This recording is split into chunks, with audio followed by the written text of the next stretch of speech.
Okay चलो start करते हैं। कॉन्सेंट्रेट करना। Good morning everyone. First and foremost thing, कल जो हमने पढ़ा था वो थोड़ा सा याद कर लेते हैं, ठीक है। Yesterday we have started with कि लॉ पास करने का प्रोसेस एक्झॅक्टली क्या है। आपल्याला आहुजाचे माईक चेंज करावे लागेल सगळे, कारण आहुजाचे रिसिव्हर खूप वाह्यात आहेत सगळे.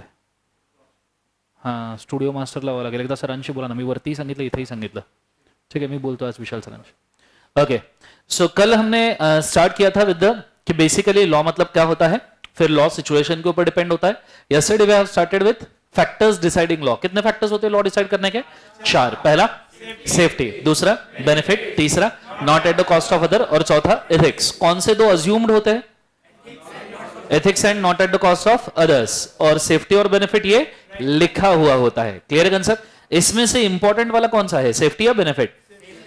जोर से बोलो. सेफ्टी. सेफ्टी नहीं रहा तो लॉ ही नहीं बन सकता.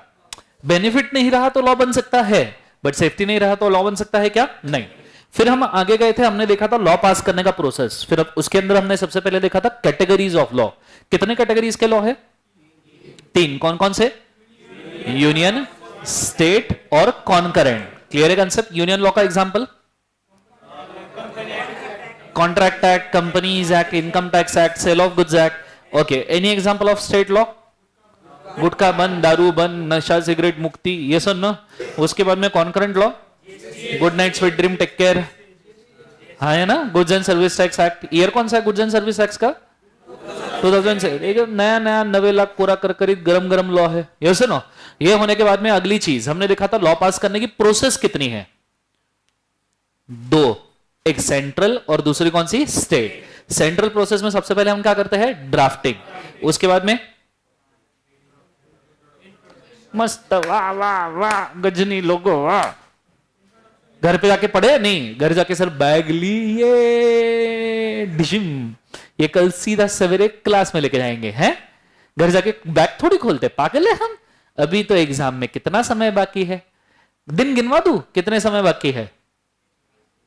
गिने आपने कितने? 105 दिन बाकी है. कितने सब्जेक्ट है? 6 सब्जेक्ट है. वैसे दिखाने के लिए 4 है. हाथी के दांत दिखाने के अलग, खाने के अलग होते हैं, ये सुनो. तो 6 सब्जेक्ट है और दिन कितने? 104. और ये पूरे 104 दिन के अंदर तुम 10 घंटा कम से कम पढ़ने वाले हो. इसमें कोई बीमार नहीं पड़ेगा, कोई इसके घर पे शादी नहीं होगी, बराबर है ना. तुम पूरा 104 दिन कंसिस्टेंट पढ़ने वाले हो ना. कोई बीमार नहीं होगा, कोई शादी नहीं होगी, कोई ब्रेक नहीं लेगा, किसी को कंटाला नहीं आएगा पढ़ाई करने का, है ना. कोई बोर नहीं होगा. एकदम 104 दिन पूरे 10 घंटे. सर हम कम से कम 1040 घंटे पढ़ने वाले हैं, राइट? नहीं क्या हो गया?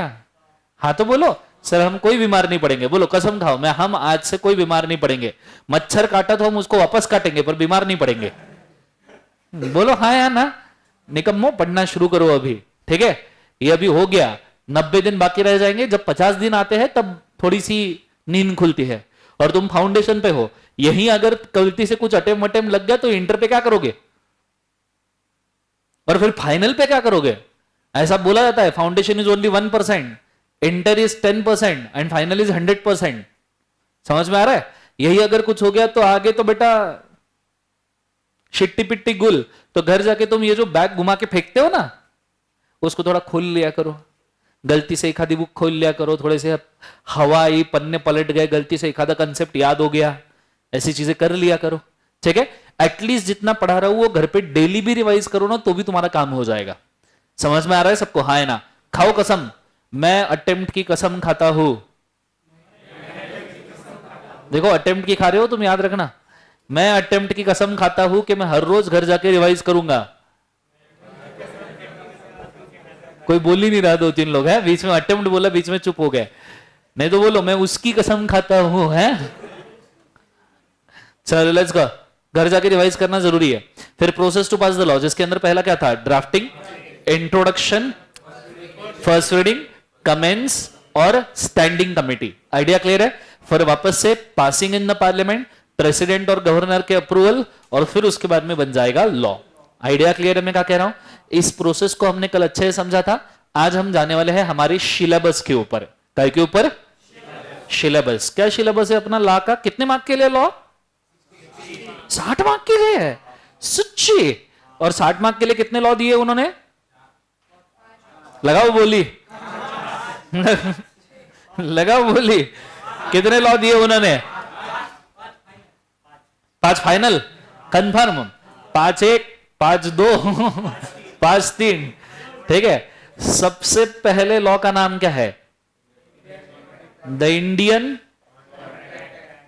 Contract act, year 1872।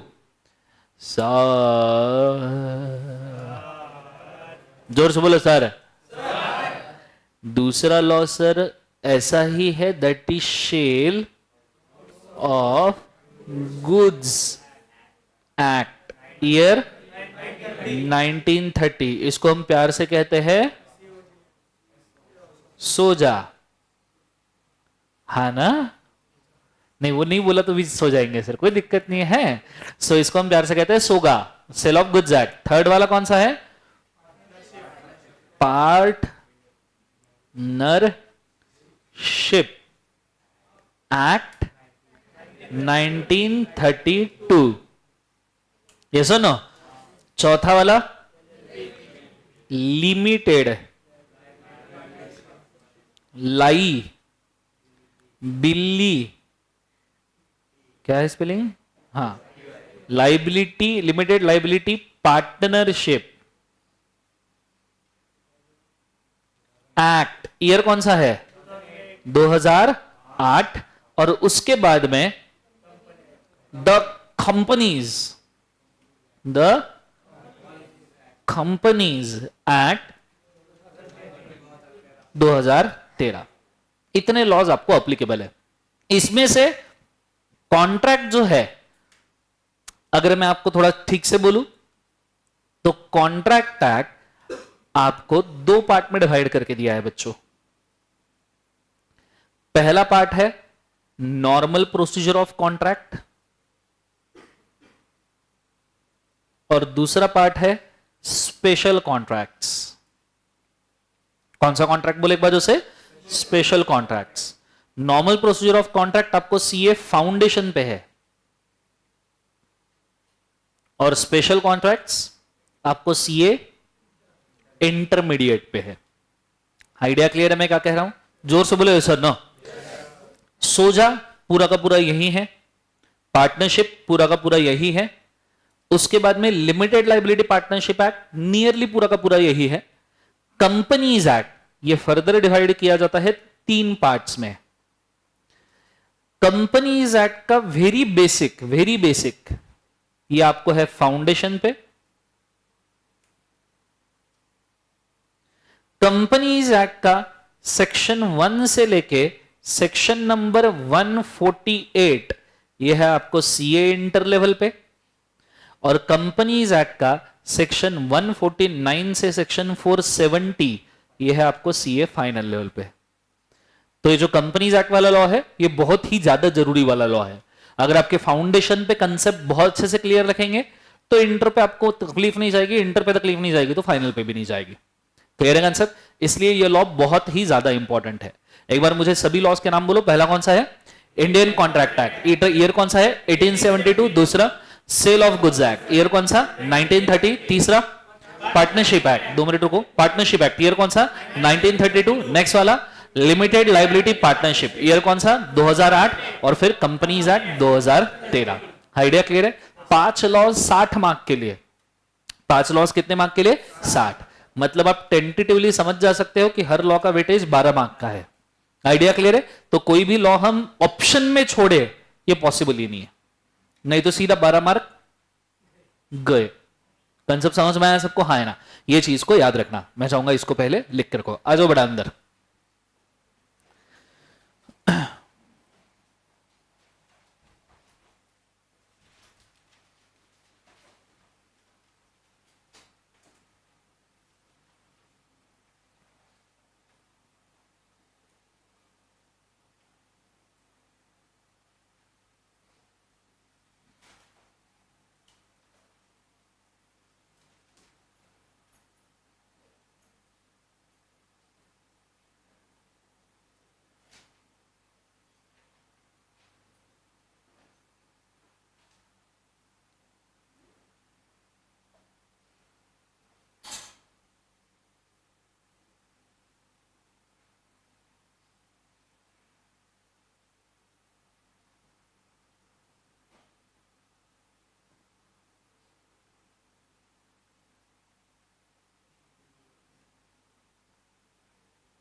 Done everybody, बोलो हाँ है ना।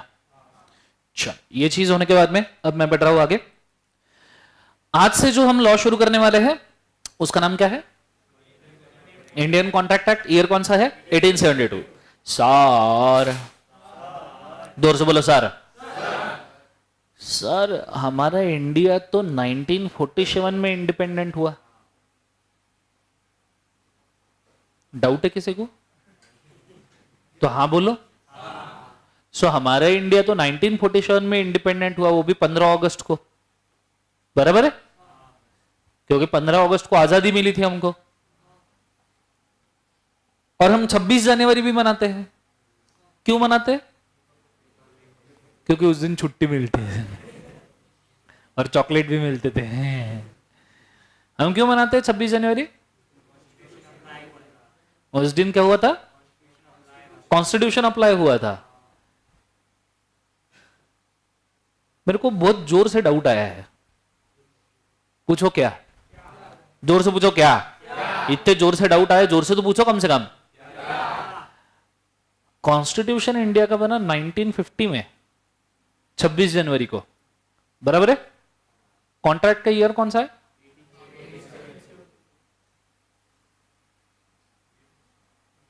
सेल ऑफ गुड्स एक्ट का 1930 और पार्टनरशिप कौन बना के गया? हम तो आजाद भैया 1947 में हुए, नहीं तो बना के कौन गया? अंग्रेज बना के गए। सच्ची बोलो हाँ है ना। भले ही अंग्रेजों ने अपने ऊपर कितना भी अत्याचार किया हो, लेकिन वो कुछ चीजें अपने को अच्छी दे के गए। जैसे इंडिया का लॉ सिस्टम या अंग्रेज हमको दे के गए हैं। आज के डेट में हम जो भी लॉ बनाते हैं, नियरली 1990s तक हम जो भी लॉ बनाते थे वो सब अंग्रेजों के जमाने के लॉज के कॉपी होते थे। यहां तक कि हमारा companies act 2013 it is inspired from companies act 2006 जो ब्रिटिशर्स का है। क्लियर है कंसेप्ट? सो पहले 3 लॉज हमको अंग्रेज बना के देखे गए थे।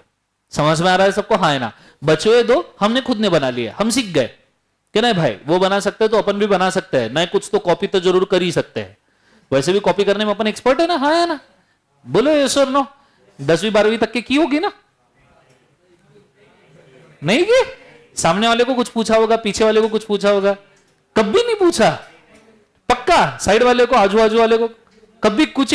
तुम हिमालय क्यों नहीं चले गए हैं? तो बेसिकली अगर देखा जाए तो हमने अंग्रेजों से बहुत कुछ कॉपी किया है आज तक के, मैक्सिमम चीजें जितनी हो सकती है उतनी। तो मेन जो कुछ चीजें वो हमको देखे गए, पहले तो लॉ बनाने का सिस्टम, दूसरा इंडियन पोस्ट ऑफिस, यह काफी जरूरी था, और कई सारे बड़े इंफ्रास्ट्रक्चर। आज के डेट में भी आप कुछ ऐसी बिल्डिंगें देख सकते हो जो अंग्रेजों के जमाने की बनाई गई है और अभी तक के उसको कुछ भी नहीं हुआ। मुंबई जाओ तो मैक्सिमम मुंबई के रेलवे स्टेशन अंग्रेजों के जमाने के बनाए गए हुए, मैक्सिमम गवर्नमेंट ऑफिसेस अंग्रेजों के जमाने के बनाए गए हुए। तो ये 3 चीजें अंग्रेज हमको बहुत अच्छे से देखे गए, Indian law system, Indian post office और इंफ्रास्ट्रक्चर, जिस वजह से हमारी इंडिपेंडेंट कंट्री की नींव रखी गई। लेकिन हमारा मैटर ऑफ डिस्कशन वो नहीं है। अगर हमारा कॉन्स्टिट्यूशन ऑफ इंडिया 1950 में आया, चलो ये माना कि अंग्रेज हमको लॉ देके गए 1872 में, 1930 में और 1932 में, चलो मान लिया। अब कॉन्ट्रैक्ट एक्ट तो हम 150 सालों से कंप्लाई कर रहे हैं। अब सोचो 1872, वी आर इन 2020, नियरली 150 साल होते आए हम कॉन्ट्रैक्ट एक्ट फॉलो कर रहे हैं। बोलो हाँ है ना। 150 सालों से एक लॉ फॉलो किए जा रहे हैं। चलो अंग्रेज देखेगा कोई बात नहीं। आप कौन सा कोर्स कर रहे हो? CA foundation, CA. आपको पता है सीए के लिए भी एक एक्ट है, the institute of chartered accountants of India act, जिसका ईयर है 1949। ठीक है। अब मैं थोड़ा सा तुमको टाइमलाइन के ऊपर समझाने की कोशिश करता हूं, हो सके तो तुम अच्छे से समझने की कोशिश करना। इंडियन लॉ सिस्टम, आप बोल सकते हो बेटा टाइमलाइन, लाइन हमेशा सीधी मारनी चाहिए। क्या हुआ? हंसो मत निकम्मो। ठीक है। सो नियरली हम बोल सकते हैं 1875 से, 75 नहीं, 1866 से, my mistake, upon my mistake, 1775 से ब्रिटिशर्स इंडिया पे आए। उन्होंने राज करना नियरली शुरू कर दिया हमारे ऊपर 1800 सेंचुरी के आसपास, ठीक है। तब तो ट्रेडर करके आए थे, आपने सुना होगा, व्यापारी करके आए थे, राज करके चले गए। इंडिया पहले सोने की चिड़िया था, बाद में सिर्फ चिड़िया बची। अरे बोलो हाँ या ना। सो 1800 सेंचुरी में they started dictatorship, they started ruling us. फिर हमने हमारा एक बहुत बड़ा उठाव किया था 1857 में, 1857 सा उठाव, झांसी की रानी, टीपू सुल्तान, बोले sir no. So that was our first freedom war. लेकिन कुछ हो नहीं पाया, कुचला गया। फिर उसके बाद में हमें इंडिपेंडेंस मिला 1947 में, बोलो हाँ है ना, आजादी, वंदे भारत माता की, इनकलाब। और फिर इसके बाद में 1947 से लेकर 1950s तक हमारे यहां पे कॉन्स्टिट्यूशन ऑफ इंडिया नहीं था। 1950s में हमने कॉन्स्टिट्यूशन ऑफ इंडिया बनाया। आजादी तो 47 में मिल गई, 50 में हमने कॉन्स्टिट्यूशन ऑफ इंडिया बनाया। 50 में हमने कॉन्स्टिट्यूशन ऑफ इंडिया बनाया, हम आगे बढ़ते गए, ठीक है। अब मेरा सवाल यह है, एक पीरियड ये वाला, दूसरा पीरियड ये वाला, और तीसरा पीरियड जो चल रहा है, समझ में आ रहा है। अभी हम 2020 पे है ना, सब पहुंच गए 2020 में, कोई 2019 में तो नहीं है। अरे बोलो हाँ है ना। सो 2020 में हम फिलहाल। अब मेरा सवाल यह है, चलो ये तो मैं समझ सकता हूं बहुत अच्छे से, एकदम शानदार तरीके से, तूफान जबरदस्त जिंदाबाद तरीके से, कि ये जिधर के लॉ हमको देके गए ये ब्रिटिशर्स देके गए। ब्रिटिशर्स ने हमारे लिए लॉ बनाए इस एरा में। इन लॉज का हम एग्जाम्पल अगर बोले इन लॉज का, तो इंडियन कॉन्ट्रैक्ट एक्ट, सोजा वाला एक्ट, पार्टनरशिप वाला एक्ट, ये एग्जाम्पल है इसके कि भाई अंग्रेज हमको बना के देखे गए। चलो ये वाले एरा के भी लॉ में को समझ में आते हैं, ग्रीन वाले लॉज जो हमने खुद ने बनाए, जैसे हम बोले पेमेंट ऑफ बोनस एक्ट, ठीक है। फिर अगर हम बोले कंपनीज एक्ट, फिर हम बोले एलएलपी एक्ट, चलो ये हमने बनाए। व्हाट अबाउट दिस वन, ये वाला जो एरा है, कॉन्स्टिट्यूशन ऑफ इंडिया ही नहीं है, तो लॉ किसने बनाया?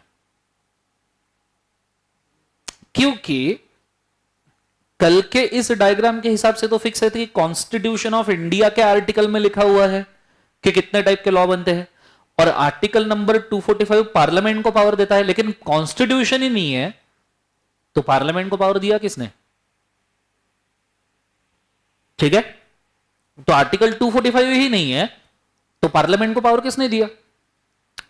सर उस वक्त लॉ ही नहीं बने हैं, बने हुए लॉज उस वक्त।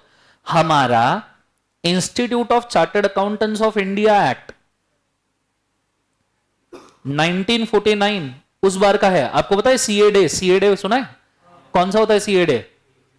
1 जुलाई। 1 जुलाई सीए डे क्यों मनाया जाता है? क्योंकि 1 जुलाई को यह एक्ट इंप्लीमेंट होना शुरू हुआ था 1949 से, दैट्स व्हाई हम उसको सीए डे बनाते हैं।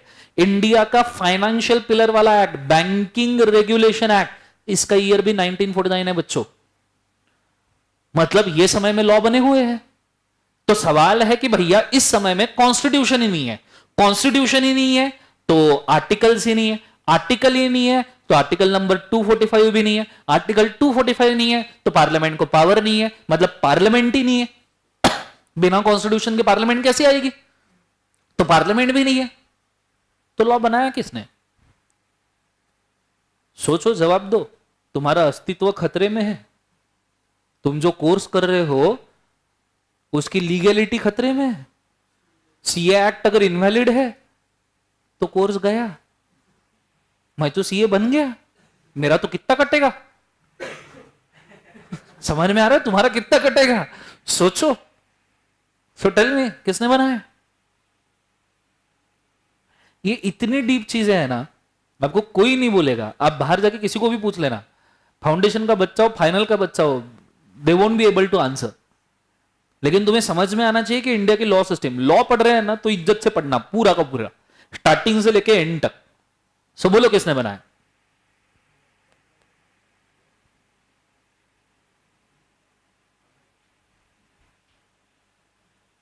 क्या हुआ?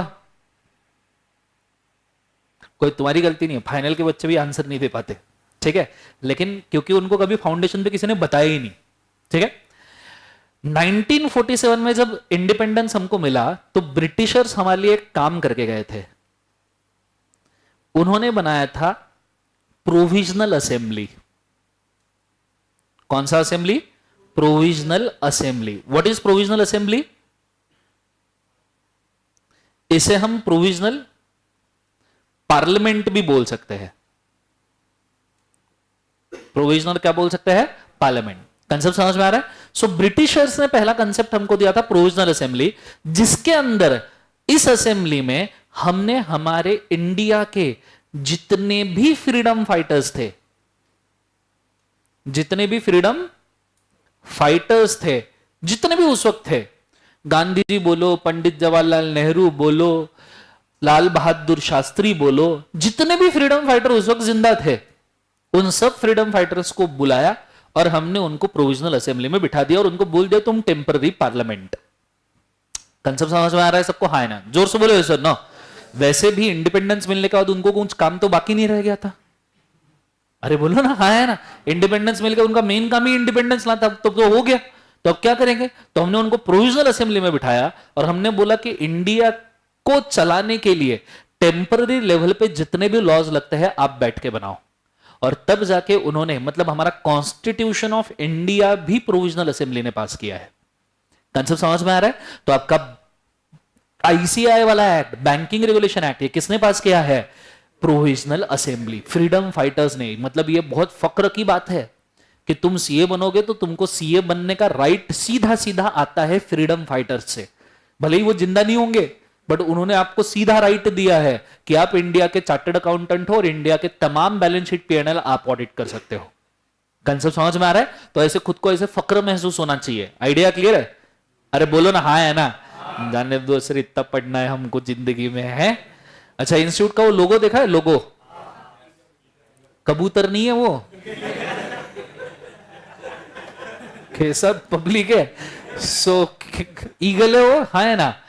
किसने बनाया वो लोगो? फ्रीडम फाइटर्स नहीं, अब सब फ्रीडम फाइटर है। कोर्स भी किसने ड्राफ्ट किया? फ्रीडम फाइटर्स है। बराबर है ना एकदम? बोलो निकम्मो। अरबिंदो सुना है? अरबिंदो, पौंडीचेरी गए हो? अरबिंदो करके एक बहुत बड़ा लेखक था और लोगो डिजाइनर। उसके नाम पे दुनिया के नियरली 400 इंस्टीट्यूशंस के लोगो है जो उन्होंने बनाए। 400 प्लस इंस्टीट्यूशन के लोगोज उन्होंने बनाए। He has created a logo for Institute of Chartered Accountants of India, Aurobindo. He is a eagle, but आप नॉर्मली ऐसा वाला ईगल हमेशा देखोगे, दैट इज जिसके पंख ओपन है। ओपन है मतलब वी आर ऑलवेज विजिलेंट, हम ऑलवेज अवेक होते हैं। वो नीचे एक लाइन लिखा रहता है ना लोगों पे, इंस्टीट्यूट के मॉड्यूल पे, यह एषः सुप्तरिषु जागर्ति। मेरे मॉड्यूल पे नहीं निकम्मे, इंस्टीट्यूट के मॉड्यूल पे।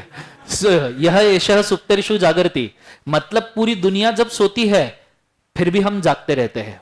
कंसेप्ट समझ में आ रहा है? हालांकि क्लास में इसका उल्टा होता है, यह जागृति एषः सुप्तरिषु मतलब पूरी दुनिया जाग रही है, हम क्लास में सोते हैं। बोलो ऐसा ना?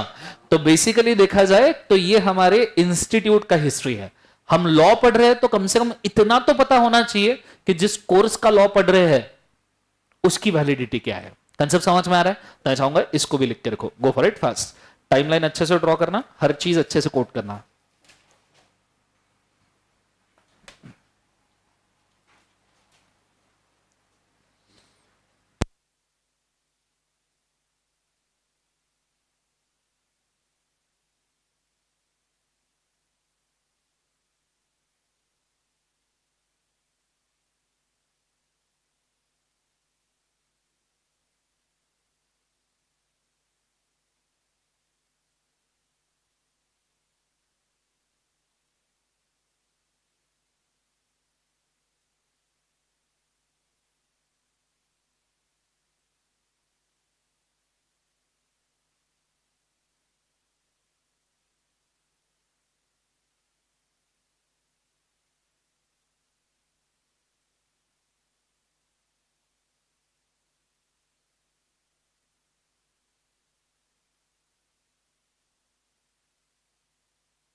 बोलो yes or no?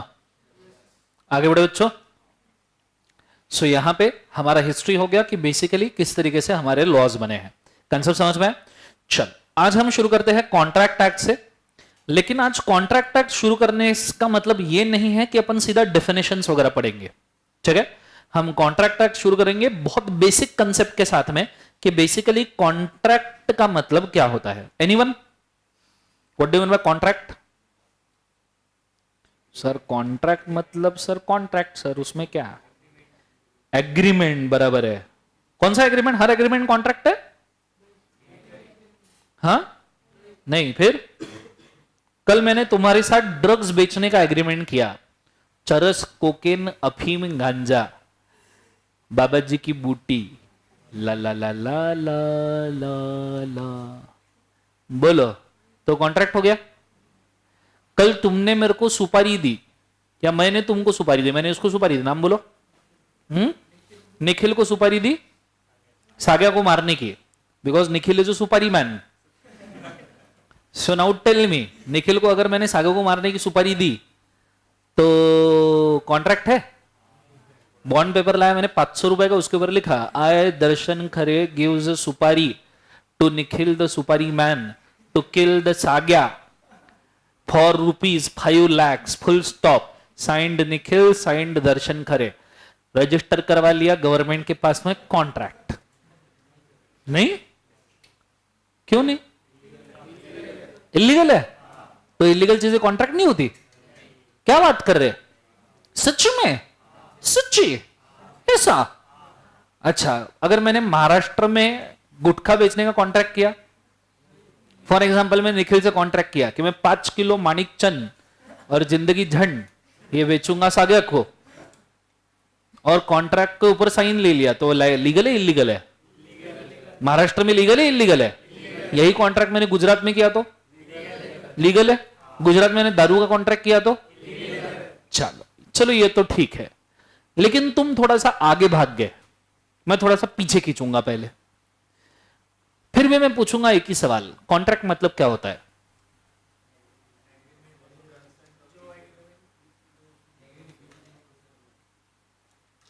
एनीवन? जो लीगल है वो कॉन्ट्रैक्ट है, वो तो मैंने बोला अभी। थोड़ा पीछे आओ, कॉन्ट्रैक्ट मतलब क्या? Agreement. What do you mean by agreement? Hero ने हीरोइन को प्रपोज किया, आई लव यू, हीरोइन ने कान के नीचे बजाई, क्या एग्रीमेंट है? है ना, कान के नीचे बजाने का एग्रीमेंट है? नहीं, फिर offer plus acceptance is agreement. पक्का बोलो हाँ है ना? तुम गए मेडिकल शॉप में, तुमने बोला मेरे को कफ सिरप चाहिए, उसने बोला हाँ, उसने तुमको कफ सिरप दे दिया, तुमने कफ सिरप ले लिया, तुम भाग गए बिना पैसे दिए, क्या एग्रीमेंट है? तो तुमने ऑफर दिया, उसने एक्सेप्ट किया, खत्म बात।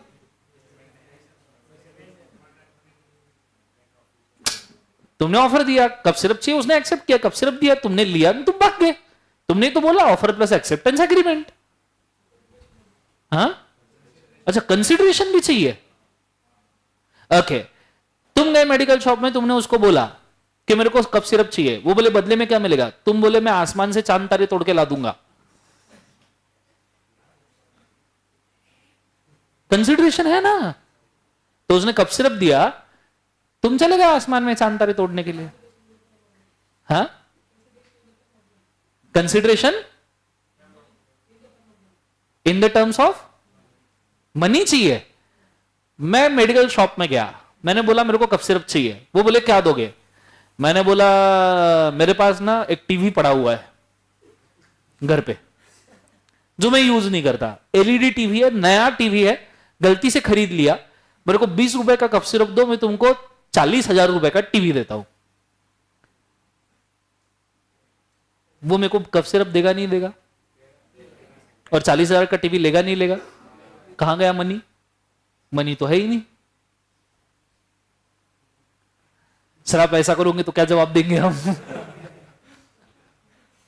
हाँ करो करो, गलत आंसर। मैंने क्या बोला? रूल नंबर 3, मिस्टेक्स करनी है, डरना नहीं, बिंदास बोलो।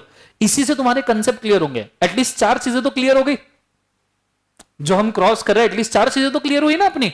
बोलो फिर और बताओ मेरे को फिर क्या है एग्रीमेंट। जो पेपर पर होता है, मैंने झाड़ का पत्ता तोड़ा,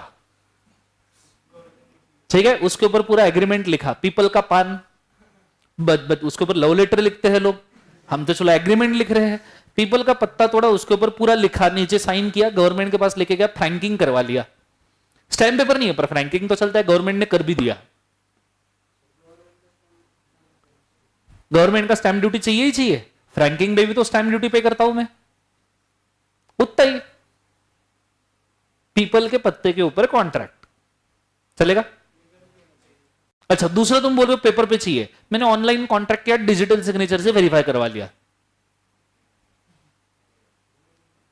तो कहां गया पेपर? बोलो बोलो और बोलो।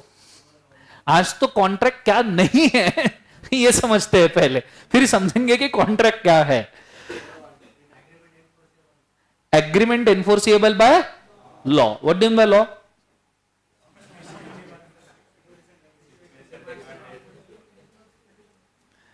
आगे चलो, लॉ तो चलो ठीक है हमको पता है। एग्रीमेंट मतलब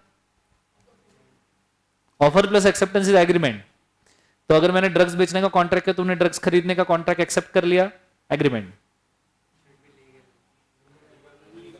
इट शुड बी लीगल। नहीं,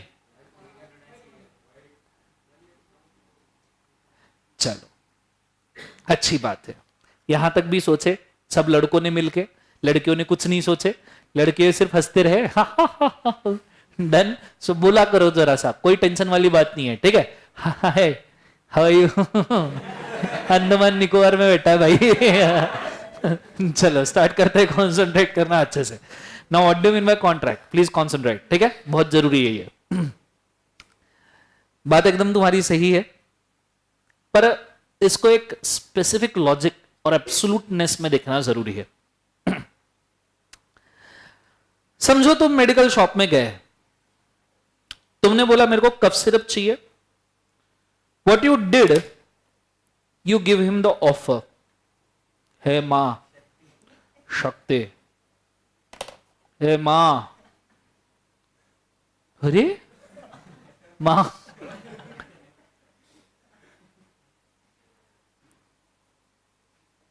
तो चल ही नहीं रहा, अरे वाह, चाइना नहीं है निकम्मे, इसी लैपटॉप पे पढ़ना है पूरा क्लास, चाइना मत बोल।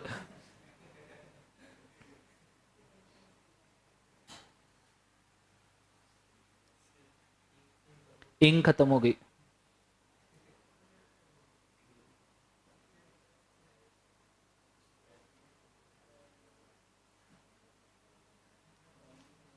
अच्छा चलो आ जाओ, कोई बात नहीं, ध्यान देना। तो जरा अच्छे से कॉन्ट्रैक्ट समझते हैं। तुम मेडिकल शॉप पे गए, तुमने दिया ऑफर, ठीक है। अपन इसको थोड़ा सा प्रैक्टिकली देखते हैं, इधर आ जाओ साग्या, ठीक है। अब अच्छे से ध्यान देना, खड़े रहो। अब मैं समझो इसको पेन बेच रहा हूं, पेन दिख रहा है हेमा शक्ति वाला पेन, ठीक है, या मैं इसको उंदीर बेच रहा हूं, माउस, ठीक है, उंदीर संभालेगा, हाँ। सो मैंने इसको बोला मैं तुमको उंदीर बेचना चाहता हूं, मैंने दिया ऑफर, बोलो हाँ, ये लो, हो गया कॉन्ट्रैक्ट? नहीं, तो मैंने ऑफर दिया, उसने एक्सेप्टेंस दिया, तो offer plus acceptance should be agreement ना। मैं फ्री में दूंगा नहीं, वापस दो, हाँ। ये उंदीर में बेचना चाहता हूं 700 रुपए में, 700 में खरीदोगे? पूरा? नहीं, बहुत महंगा है। कितने में चाहिए? 250। ये पक्का लक्ष्मी रोड जाता होगा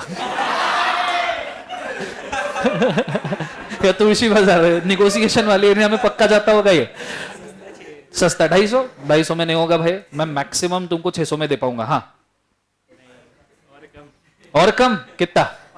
500 में, चलो डील, कि 500 में मैं अभी इसको उंदीर दे रहा हूं।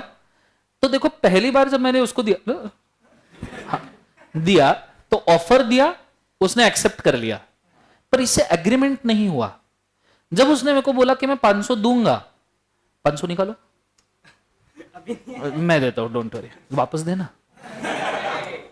नहीं तो लेके भाग जाओगे, ये पहले जेब में रखो, ये अपन कट करेंगे हाँ वीडियो से। हाँ अब 500 रुपए दो।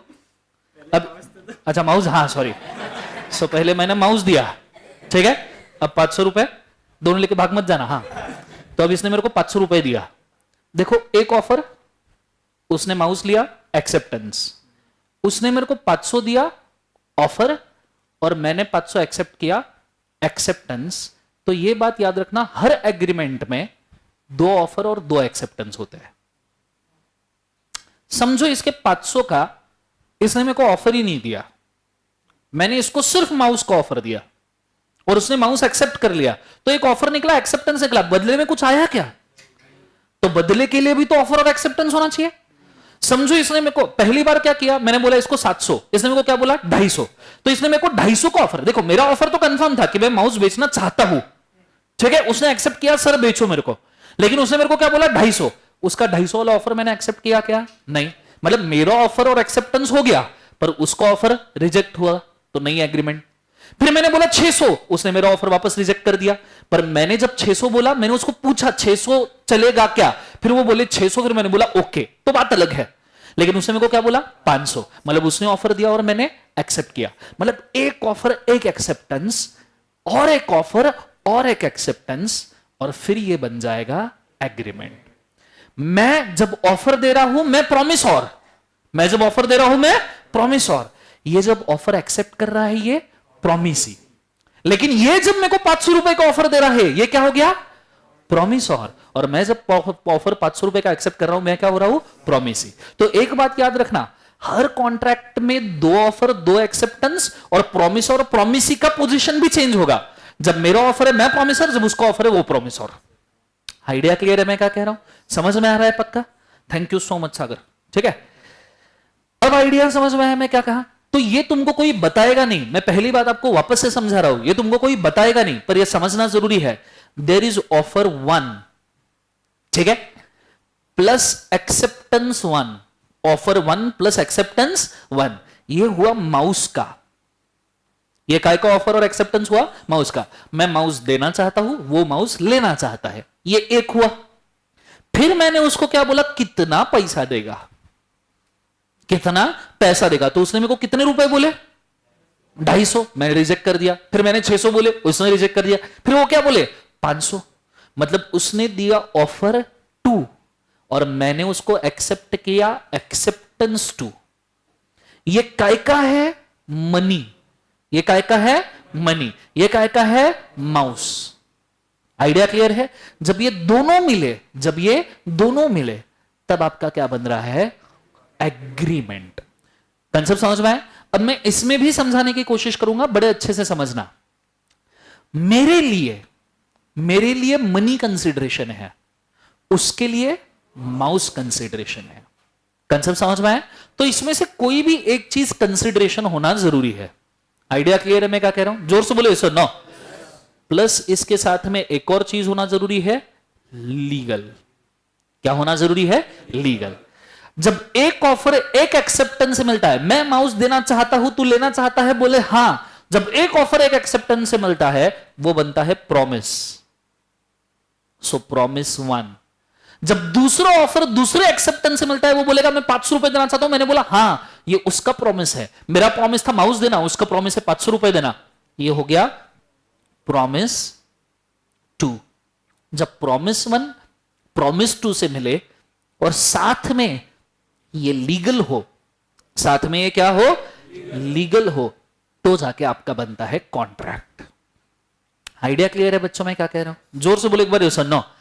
अब लीगैलिटी किस किस बात की चाहिए? लीगैलिटी बच्चों 2 टाइप की लीगैलिटी हमको एग्जिस्टिंग चाहिए। एक तो कंसीडरेशन लीगल चाहिए। क्या लीगल चाहिए? कंसीडरेशन। जैसे मैंने सागा को माउस दिया, सागा ने जेब में से एक छोटी सी पुड़ी निकाली गांजे की, सर मार बाबा जी की बूटी, एकदम सर स्वर्ग में पहुंच जाओगे। अब मुझे बताओ कंसीडरेशन लीगल है क्या? या फिर ये माउस को मैंने तोड़ फोड़ के ऐसे खुला करके ऐसे इसके अंदर गांजा भरा, स्मगलिंग करते हैं ना लोग, गांजा वांजा भरा, और मैंने सागर को बोला दिखता ये माउस है पर हाथी से कम नहीं है, पी के देख हाथी जैसा फील होगा। बोलो हाँ है ना? तो क्या ये कंसिडरेशन लीगल है? जोर से बोलो, क्या ये लीगल है? नहीं। तो कंसिडरेशन क्या होना चाहिए? जोर से बोलो, क्या होना चाहिए? और दूसरी चीज साथ में क्या होनी चाहिए? ऑब्जेक्ट। क्या होनी चाहिए? ऑब्जेक्ट। और ऑब्जेक्ट भी लीगल होना चाहिए। मैंने सागा को माउस दिया पर माउस में आरडीएक्स छुपाया था। क्या छुपाया था? आरडीएक्स। अगर इतना आरडीएक्स यहां पे फोड़ देना तो तुम सब सीवियरली डैमेज हो जाओगे, इतने कि एक दो मर भी सकते हैं, खास करके मैं तो नजदीक हूं, हाँ है ना? तो अगर मैंने सागा को आरडीएक्स दिया और मेन ऑब्जेक्ट मैंने उससे 500 रुपए लिया, बोला फोड़ देना दिवाली, ठीक है? तो कंसिडरेशन लीगल हो सकता है, ऑब्जेक्ट इलीगल। समझो मैंने सागा को चाकू बेचा, ठीक है, इसलिए बेचा मर्डर करना है देखो, इसलिए, तो ऑब्जेक्ट क्या हो गया? इलीगल। कंसिडरेशन लीगल हो और ऑब्जेक्ट लीगल हो तो भी इलीगल कॉन्ट्रैक्ट। ऑब्जेक्ट लीगल हो, कंसिडरेशन लीगल हो, ऑब्जेक्ट लीगल हो, कंसिडरेशन इलीगल हो, तो भी कॉन्ट्रैक्ट वॉइड होगा। तो हमें कंसिडरेशन भी लीगल चाहिए, ऑब्जेक्ट भी लीगल चाहिए, दोनों में से एक भी इलीगल हुआ तो कॉन्ट्रैक्ट गया। कंसेप्ट समझ में आया पक्का? Everybody is very clear with this? So एक बार वापस बोलो, offer 1 plus acceptance 1 plus offer 2 plus acceptance 2 plus legal is a contract. ठीक है? अगर आप मुझे पूछो सर एग्रीमेंट मतलब क्या, तो मैं बोलूंगा भैया एग्रीमेंट के लिए लीगल तक जाने की जरूरत ही नहीं है, जहां ऑफर 1 एक्सेप्टेंस 1 ऑफर 2 एक्सेप्टेंस 2 आ गया वो बन गया एग्रीमेंट। लेकिन हर एग्रीमेंट कॉन्ट्रैक्ट नहीं होता, बिकॉज एग्रीमेंट लीगल भी हो सकता है, इलीगल भी हो सकता है। आइडिया क्लियर है? मैंने उसको ड्रग्स बेचने का एग्रीमेंट किया, उसने मेरे को ड्रग्स बेच, एग्रीमेंट हो गया, गेम ओवर, लेकिन ये कॉन्ट्रैक्ट एग्जीक्यूटेबल नहीं है। कंसेप्ट समझ में आ रहा है सबको? हाँ है ना? जोर से बोलो। तो लीगल होना जरूरी है। क्या होना जरूरी है? लीगल। सर ये लीगल के ऊपर इतना फोर्स क्यों दे रहे हो आप? आपको प्यार हो गया है सर लीगल से? लीगल के ऊपर इतना फोर्स देने का मकसद यह है बेटा, वर्ड का बहुत से सुनना, लीगल वर्ड का एक ही मीनिंग होता है, which can be enforced by court of law. Which can be enforced by court of law. Imagine, बहुत से सुनना, मैंने सागर को ड्रग्स बेचा, सागर ने मेरे को 5 लाख रुपए दिए, मैंने गांजा बेचा था, सागर ने 5 लाख दिए, घर जाके पता चला सागर को, ये तो वायले गवत है, ये तो घास है, इसमें कहीं गांजा नहीं है। उसने फूक के भी देखा, अरे इसमें तो मजा ही नहीं आ रहा। सर बोले स्वर्ग में पहुंचेंगे, यहां तो मैं गड्ढे में गिर रहा हूं। अब साग्या को मैंने जाली ड्रग्स बेचे, साग्या कोर्ट में जाके केस कर सकता है क्या? दर्शन सर ने जाली ड्रग्स बेचे, पुलिस के पास FIR, Darshan sir sold me the bad drugs, can you do the FIR? तो इलीगल कॉन्ट्रैक्ट मतलब you can not enforce it in court of law. Concept समझ में आया? आप कोर्ट ऑफ लॉ में उसको एनफोर्स कर सकते हो क्या? नहीं, ये इलीगल कॉन्ट्रैक्ट हुआ। लेकिन वही अगर मैंने साग्या को मेडिसिन बेचा, माउस बेचा, और साग्या ने मेरे को पैसा दिया, बाद में माउस चला नहीं, तो साग्या कोर्ट ऑफ लॉ में जाके एनफोर्स कर सकता है क्या? यहां तो लीगल वर्ड का मीनिंग क्या है? Enforceable by court of law. जो कोर्ट इंप्लीमेंट कर सकता है हम उसको लीगल कहते हैं। आइडिया क्लियर है? इसलिए ऑब्जेक्ट भी लीगल होना चाहिए और कंसिडरेशन भी लीगल होना चाहिए। तो जब आप एग्रीमेंट को देखो, क्या बोला जाता है, मैं क्या कह रहा हूं बड़े अच्छे सुनना, when an agreement is enforceable by law, when an agreement is enforceable by law, when an agreement is enforceable by law, when an, बोलो आज, नहीं तो मैं दिन भर करता रहूंगा ऐसा, when an is enforceable by law, then it will be called as contract. अब क्लियर हुआ एग्जैक्टली क्या कहने की कोशिश कर रहा हूं? बोलो यस और नो। यहां तक आइडिया क्लियर है? नहीं आया? नहीं आया?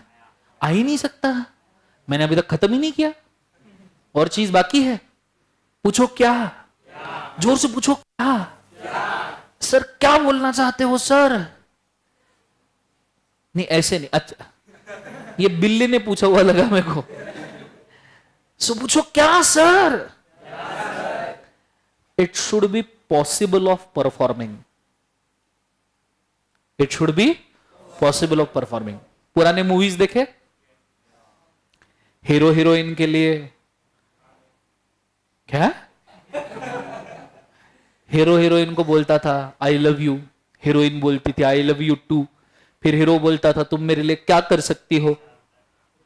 नहीं वो हीरोइन नहीं बोलती थी चांद तारे, हीरोइन का को चांद तारे तोड़ने जाएगी, हीरोइन बोलती थी मैं तुम्हारे लिए जान दे सकती हूं, ठीक है। वो फिर हीरो को पूछते थे तुम मेरे लिए क्या कर सकते हो, तो हीरो बोलता था मैं तुम्हारे लिए आसमान से चांद तारे तोड़कर ला सकता हूं।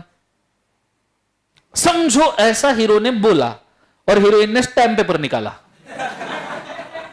चांद तारे तोड़ के लाएगा पक्का, लिख इसके ऊपर, ठीक है, साइन कर that I will break the stars and bring it for you, yes और नो।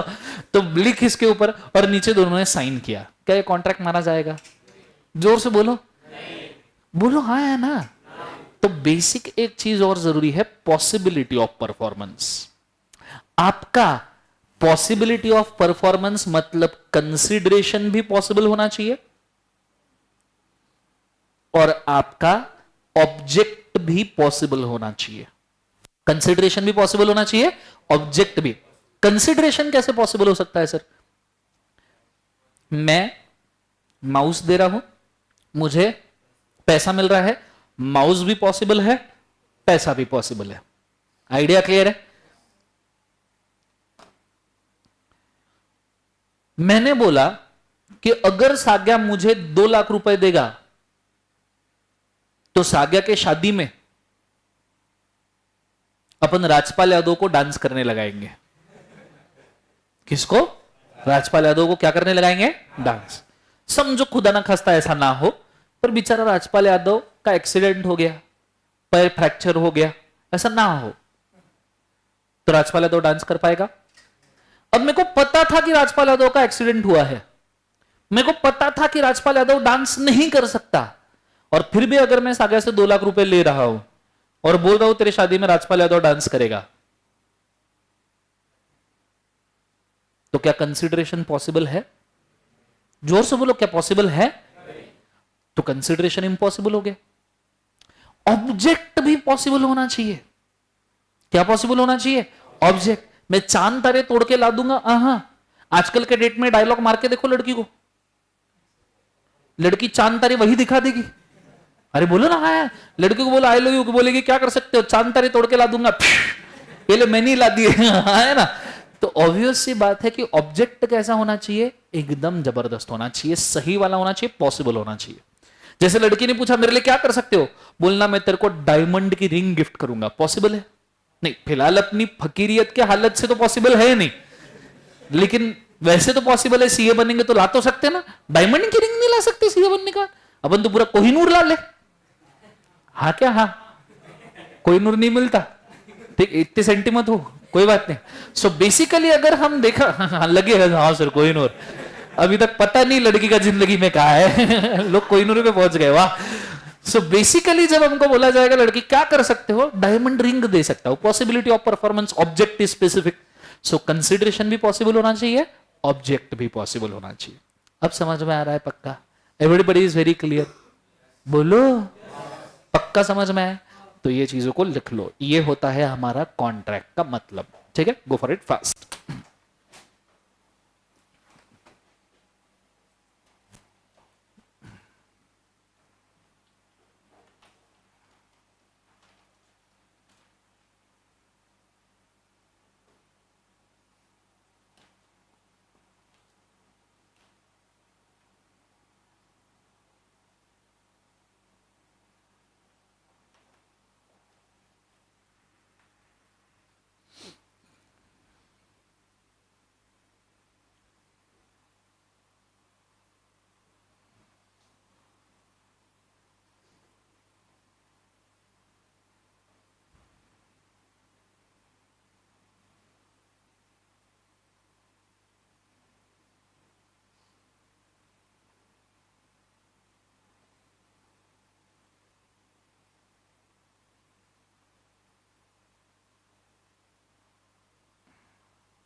डन, एवरीबॉडी लिवलं का? डन, पक्का? सो कॉन्ट्रैक्ट समझ में आया सबको? यहां तक किसी को कोई दिक्कत है? बोलो मेरे को सुनो। अब ये जो मैंने लिखा है ना, इस पर से अपन डेफिनेशन समझेंगे, ठीक है? सबसे पहला डेफिनेशन, ये जो ओ दिख रहा है ऑफर, बोलो ओ दिख रहा है कि नहीं दिख रहा है? सो ऑफर का जो डेफिनेशन है वो लिखा है 2 सबसेक्शन ए में, ऑफर, ठीक है? और एक्सेप्टेंस का डेफिनेशन दिया है 2 सबसेक्शन बी में, एक्सेप्टेंस। सर कैसे याद करेंगे सेक्शन नंबर? हम जब किसी को ऑफर देते हैं हम क्या बोलते हैं? ए सुन, ए सुन। सो ए ऑफर, बोलो ए, जोर से बोलो ए। फिर तुमने जिसको बोला ए सुन, वो क्या बोलता है? बोल। तो बी बोल मतलब एक्सेप्टेंस, ये सुनो, तो बोलो ए ऑफर बोल एक्सेप्टेंस। एक बार वापस ए ऑफर बोल एक्सेप्टेंस। फिर 2 लोग होते हैं, एक प्रॉमिस और एक प्रॉमी 2C, प्रॉमिस और प्रॉमी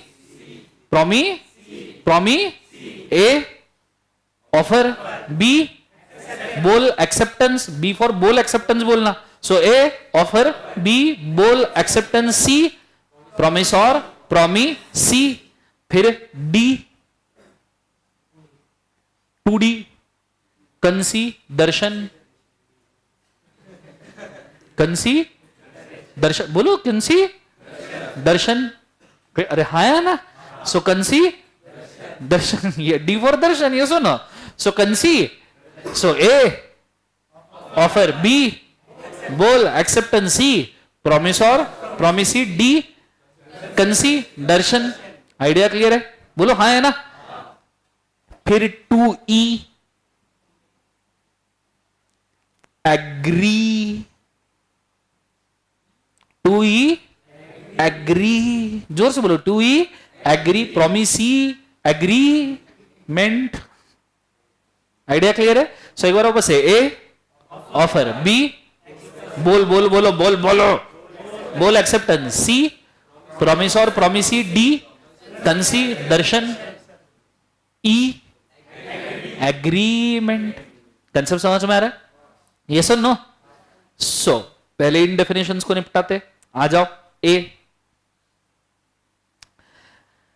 when one person signifies to another, जब एक बंदा सिग्निफाई करता है दूसरे को हिज विलिंगनेस टू डू और abstain from doing anything, his willingness to do और abstain from doing anything. Concept समझ में आ रहा है? नहीं आ रहा है? आ रहा है नहीं आ रहा है? निखिल साग्या दोनों आ जाओ। सर हम इधर ही रह जाते हैं। हाँ हाँ, खड़े हो जाओ, इधर आ जाओ। हाँ, ये दोनों कॉम्पिटिटर लोग हैं और ये दुनिया का आखिरी माउस बचा हुआ है, दुनिया का। इसके बाद कोई माउस बनने वाला नहीं है। अब ये माउस चाहिए था दोनों को, ठीक है? ये माउस चाहिए था दो। साग्या मेरा भाई था, तो मैंने सोचा साग्या को मैं माउस बेच दूंगा। तो मैंने बोला मैं साग्या को माउस बेचना चाहता हूं। जब ये निखिल को पता चला, निखिल मेरे पास आया, सर माउस की कीमत बोलो, मैं देने के लिए रेडी हूं। ब्लैंक चेक लेके खड़ा हो गया। ब्लैंक चेक खा लो, ऐसे करो, हाथ नहीं लिखो, ब्लैंक, हाँ ब्लैंक चेक लेके खड़ा हो गया। सर बोले तुम बोलो मैं जो पैसा चाहिए देने के लिए, आखिरी माउस है दुनिया का। मैं बोला देख भाई, साग्या मेरा दोस्त है, साग्या मेरा भाई है, मेरे को उसको माउस बेचना है।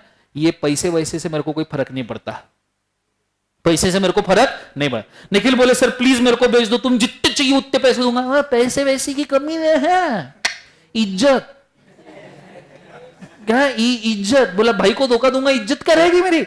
इज्जत is a primary requirement. Nikhil मेरे को बोलता है सर फिर एक काम करो ना, तुम मेरे को माउस नहीं बेच रहे ना, सागा को भी मत बेचो। तुम मेरे को माउस नहीं बेच रहे, सागा को मत बेचो, तुम जितना चाहिए उतना पैसा दूंगा। ठीक है, कॉम्पिटिटर थे, अगर मैं सागा को माउस बेच दिया, जल्दी फास्ट काम करेगा, ये फास्ट काम करेगा तो निखिल से आगे निकल जाएगा। तो निखिल मेरे को बोला सर मेरे को माउस नहीं चाहिए, पर सागा को भी मत बेचो, ये सर ब्लैंक चेक, जितना पैसा लिखना है लिख लो। डबल इज्जत, भाईशिप भी निभा ली, निखिल से मैंने पैसा भी ले लिया और उसके साथ भी थोड़ा सा फ्रेंडशिप बन गया। है ना डबल इज्जत। सो अगर मैं निखिल को माउस बेचता हूं, I promise to do something, लेकिन अगर मैं सागा की ऑफर एक्सेप्ट करता हूं, I abstain from doing something. Abstain मतलब निखिल को माउस बेचने से मैं रुक गया। मैंने इसको ऑफर दिया, मैंने बोला चल तू अगर मेरे को 1 करोड़ देगा ना, ये माउस में निखिल को बेचेगा ही नहीं, ये मैं माउस सागा को बेचेगा ही नहीं, मैं इसको माउस नहीं बेचेगा अगर मेरे को 1 करोड़ देगा। तो I have given him offer कि 1 करोड़ दे, I will not do anything, abstain from doing. Idea clear है। लेकिन मैंने ये बोला ये ले भाई माउस, दे इज डूइंग, लेकिन मैंने बोला माउस नहीं दूंगा, 1 करोड़ दे, abstain from doing. Idea clear है। डिफिनेशन खत्म करनी है, 1 मिनट के लिए रुको। हाँ, so he is willing to do और abstain from doing anything. Concept समझ में आ रहा है। दूसरा, with a view of obtaining assent of that other person to act or abstain is said to be proposal. जब मैंने बोला मैं माउस बेचना चाहता हूं, इट इज डूइंग, और जब मैं बोल रहा हूं कि मैं माउस नहीं बेचूंगा, सागा को 1 करोड़ दे, I am abstaining from doing something. Idea clear है मैं क्या कह रहा हूं। अच्छा, मैंने अगर ऐसा ऑफर किया, ये माउस है, लेना है तो ले, नहीं तो भग यहां से, क्या ये ऑफर है? क्या ये ऑफर है? मेरे को इंटेंशन भी दिखाना पड़ेगा।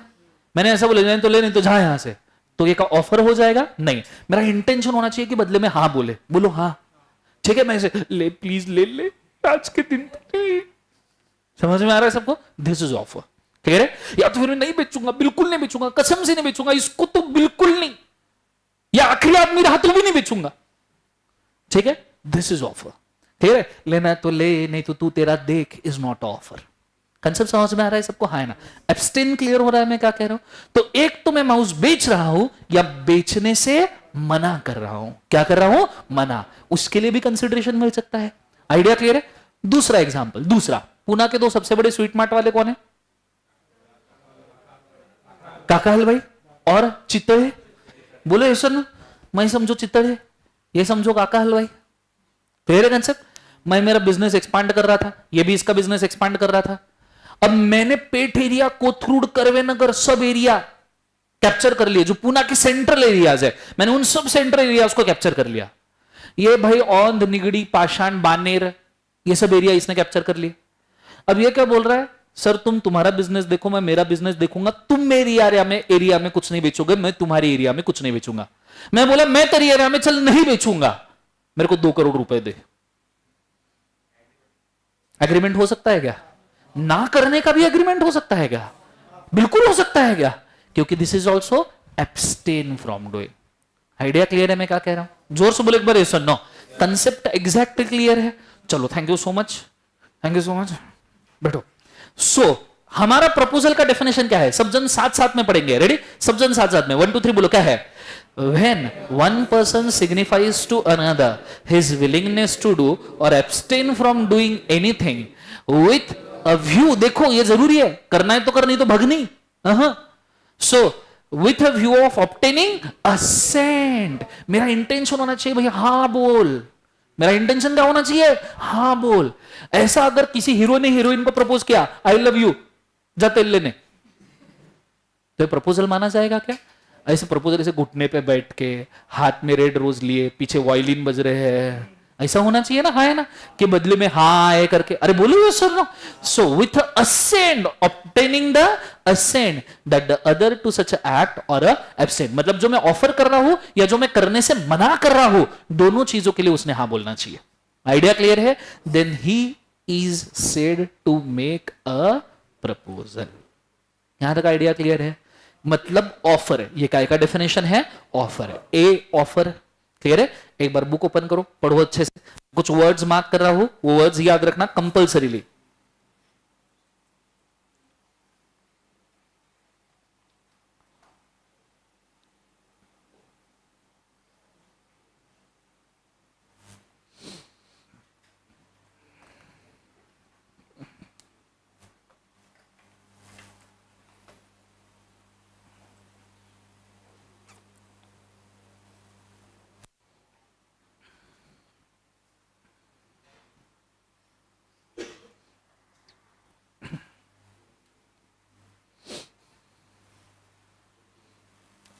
अब डेफिनेशन अगर पूछी तो कैसे लिख सकते हैं? दो सब पॉइंट्स है डेफिनेशन में।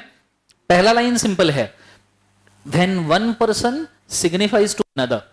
पॉइंट नंबर ए में हम क्या लिखेंगे कि भाई क्या करना चाहता है या क्या नहीं करना चाहता, और पॉइंट बी में क्या लिखेंगे, ऑब्टेन असेंट ऑन क्या करना चाहता है क्या नहीं करना चाहता। एक बार मेरे पीछे बोलो, पॉइंट ए में क्या लिखेंगे, क्या करना चाहता है विलिंग टू डू, एंड क्या करना नहीं चाहता एब्सटेन फ्रॉम डूइंग। क्लियर है कंसेप्ट। एंड पॉइंट बी में क्या लिखेंगे, to obtain assent, to obtain assent on such a willingness और एब्सटेन। आइडिया क्लियर है? मतलब समझ में आ रहा है सबको? हाँ है ना? तो ऐसे सिचुएशन को हम क्या कहते हैं, प्रपोजल।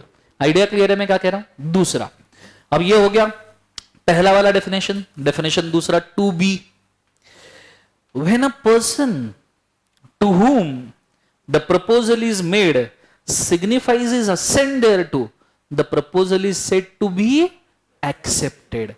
मैंने assent मांगा था और उसने दे दिया। प्यार मांगा है तुम्ही से, अरे बोलो ना हाँ है ना, और सामने वाले ने हाँ बोल दिया, assent दे दिया, तो ये क्या बन जाएगा, एक्सेप्टेंस। क्या बन जाएगा, acceptance. A proposal when accepted क्या बन जाता है, प्रॉमिस। आइडिया क्लियर है मैं क्या कह रहा हूं? देखो प्रपोजल जो है ना बारूद है। प्रपोजल क्या है, बारूद पता है ना, बचपन में जो फटाका फुटता नहीं था, तुम उसको छीलते थे, बारूद निकालते। ये भी जाया नहीं जाना चाहिए भैया। वो तो हम हर एक टिकली की कीमत होती थी बचपन में दिवाली में, है ना, कि टिकली ली दीवार पे खचाक फटाका। वो तो दिवाली शुरू होने के पहले 15 दिन से फोड़ना, जिस दिन दिवाली की छुट्टियां लगी वहां से टिकलियां फोड़ना शुरू है। तो एक फटाका समझो ऐसे तुमने फोड़ने की कोशिश की, नहीं फूटा, तो जो फटाका नहीं फूटा, हाँ ऐसे कैसे नहीं फूटा, इज्जत इज्जत कर। तो हम पटाखा लेते थे, उसको चीरते थे, पूरा बारूद निकालते थे और उसको अलग से जलाते थे। बोलो हाँ या ना, यस और नो। तो बारूद जो ऑफर क्या है, बारूद। जब तुम उस बारूद को आग लगाओगे, मैचस्टिक, आग पेटी, ये सुनो, जब तुम बारूद को आग लगाओगे तो ये मैचस्टिक जो है ना वो एक्सेप्टेंस है। बारूद, मैचस्टिक लगा, प्रॉमिस। समझ में आ रहा है? बोलो हाँ है ना। बारूद, ऑफर, एक्सेप्टेंस, मैचस्टिक, जलानी पड़ेगी ना, प्रॉमिस। आइडिया क्लियर है मैं क्या कह रहा हूं? जहां ऑफर को एक्सेप्टेंस मिल गया वहां प्रॉमिस बन जाता है। कंसेप्ट समझ में आ रहा है सबको? हाँ है ना। लेकिन ओरली नहीं, राइटिंग में। ठीक है, मैचस्टिक ओरली नहीं, कैसा, राइटिंग में। So when a person to whom proposal is made, जिसको ऑफर दिया उसी ने एक्सेप्टेंस देना चाहेंगे। अरे बोलो हाँ है ना। ऐसा नहीं होना चाहिए कि भाई जितने चाहे उतनी बार मैं प्यार जताऊंगा। बोलो इरशाद, अरे जोर से बोलो इरशाद। जितनी चाहे उतनी बार प्यार में जताऊंगा, तू पटती है तो पट, वरना तेरी सहेली को पटाऊंगा। ऐसा नहीं होना चाहिए, ऐसा होना नहीं चाहिए। जिसको ऑफर दिया है, फॉर एग्जाम्पल तुम किसी लड़की को, सागे एक दिन लड़की को प्रपोज करने के लिए गया, लड़की साथ में फ्रेंड को लेके आई, ठीक है, सागे ने लड़की को प्रपोज किया, आई लव यू, लड़की बोले हट, इसने इमीडिएट टर्न हो गया, आप तो एक्सेप्ट कर लो। तो प्रपोजल किसी एक को समझो, सागे ने लड़की को प्रपोज किया, साइड वाली बोली हाँ हाँ हाँ, क्या एक्सेप्टेंस माना जाएगा? अरे जोर से बोलो, नहीं। तो जिसको तुमने प्रपोजल दिया उसी ने एक्सेप्टेंस देना चाहिए, तो प्रॉमिस बनता है। समझ में आ रहा है मैं क्या कह रहा हूं? आप बारूद को जली हुई लकड़ी लगाओगे तो काम का है, बुझी हुई लकड़ी लगाओगे तो काम का है क्या? लोहे का रॉड लगाओगे काम का है क्या? तांबे का रॉड लगाओगे, सोने का रॉड लगाओगे काम का है क्या? अरे पसंद आ गई अगर ये, तो वो क्या चीज है? बोलो हाँ है ना। तो इस प्रपोजल जिसको दिया उसी ने क्या देना चाहिए, एक्सेप्टेंस, तभी प्रॉमिस होगा। सोने की रॉड से बारूद नहीं चलता, भले ही रॉड सोने की क्यों ना हो, हमको तो लकड़ी ही चाहिए, वो भी मैचस्टिक वाली। कंसेप्ट समझ में आ रहा है सबको, हाँ है ना? जोर से बोलो सर नो। नीचे सो टू बी क्या है डेफिनेशन, एक बार सब जन पढ़ो। When the person to whom the proposal is made signifies his assent। ये assent कहां से आया, क्योंकि पहले केस में मांगा था ना, प्यार मांगा है। बोलो कंप्लीट करो गाना, कंप्लीट। गाना नहीं सुनते हो क्या? ये गाना नहीं सुना है क्या? आगे हाँ। सो व्हेन प्रपोजल किया आपने, एसेंट मांगा था, फिर एसेंट आ गया, लेकिन जिससे मांगा उसी से आया, ठीक है, बढ़ती जगह से नहीं आया। तो ऐसे केसेस में हम उसको क्या कहते हैं, प्रॉमिस। आइडिया क्लियर है मैं क्या कह रहा हूं? मार्किंग कर लो चलो फटाफट। और उसके साइड में मेक नोट्स के लिए जगह छोड़ी है ना मैंने, वहां लिखो offer is gun powder. Gun powder मतलब बारूद। Offer is a gun powder.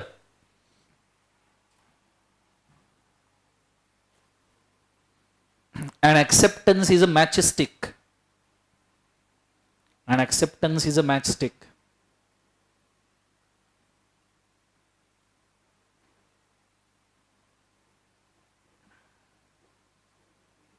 When they come together, when they come together, creates a promise. Creates a promise.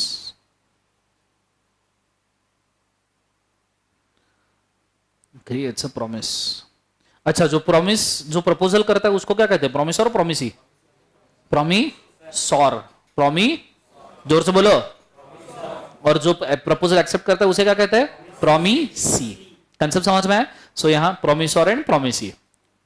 To सी, एक बार मुझे सभी डेफिनेशन के सेक्शन बोलो। टू ए ऑफर, बी बोल acceptance, सी प्रॉमिसॉर promisee, D consideration, आया ना?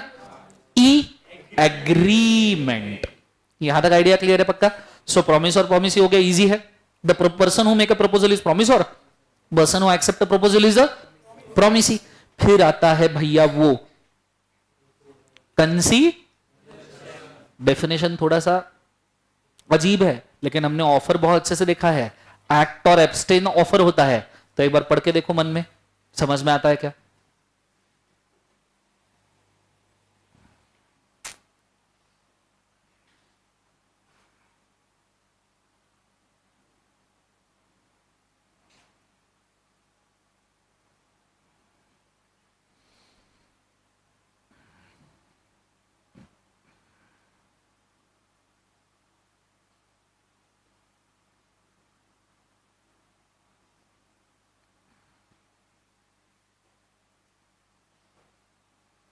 तीन टेंसेस लगाए उन्होंने, पास्ट, प्रेजेंट और फ्यूचर। तीन टेंशन समझ में आ रहे हैं ना? देखो पहला, where at the desire of the promisor the promisee or any other person has done or abstain from doing, does और abstain from doing, promises to do और एब्सटेन फ्रॉम डूइंग। ये हुआ आपका पास्ट। डन मतलब कर दिया ना, या करने से मना कर दिया। एक तो कर दिया या करने से मना कर दिया। या डज और प्रोमिसेस और एब्सटेन फ्रॉम डूइंग, ये हुआ प्रेजेंट, कि कर रहा है या करने से मना कर रहा है। डज और abstain from doing. And promises to do और एब्सटेन फ्रॉम डूइंग, करेगा या करने से मना करेगा। फुटूरे, ये कौन सा टेंस हुआ? फुटूरे हुआ ना? अरे बोलो है ना? सो पास्ट, डन और सिंपल डेफिनेशन याद करना। When a person to whom the proposal is made, that is कौन बोले एक बार? Promisee और any other her person has done or abstain from doing। दूसरा सेंटेंस तो कॉमन है, abstain from doing। So done, abstain from doing, does, abstain from doing, promises to do, abstain from doing। Idea clear है? तो ऐसे situation में something then such a act or abstain or promise is called as consideration for the promise। Idea clear है मैं क्या कह रहा हूं? एक बार बोल के देखो, बिना बोले समझ में नहीं आएगा। बोलो क्या है? When a person to whom the proposal is made, that is promisee, has done or abstain from doing, does और सब जन बोलो ऊपर देख के, does और abstain from doing और promises to do or abstain from doing something, then such a act or abstain is called as consideration. Idea clear है मैं क्या कह रहा हूं? जोर से बोलो यस और नो. ये है कंसिडरेशन, डेफिनेशन नंबर चौथा. डेफिनेशन नंबर कौन सा? Fourth one. अब मैं क्या कहूंगा, हम इससे ज्यादा आगे बढ़ेंगे नहीं. ये चारों जो डेफिनेशन है ये आपको आज याद करके होमवर्क में लिख के लाने हैं. डेफिनेशन जैसे कि वैसे आने चाहिए चारों के चारों. ऑफर, एक्सेप्टेंस, प्रॉमिस और प्रॉमिस तो बहुत इजी है, और कंसिडरेशन. लेकिन याद करके कल मैं आने के बाद चेक करूंगा मेरे को किसी ने कॉपी वॉपी किया हुआ दिखा. नहीं.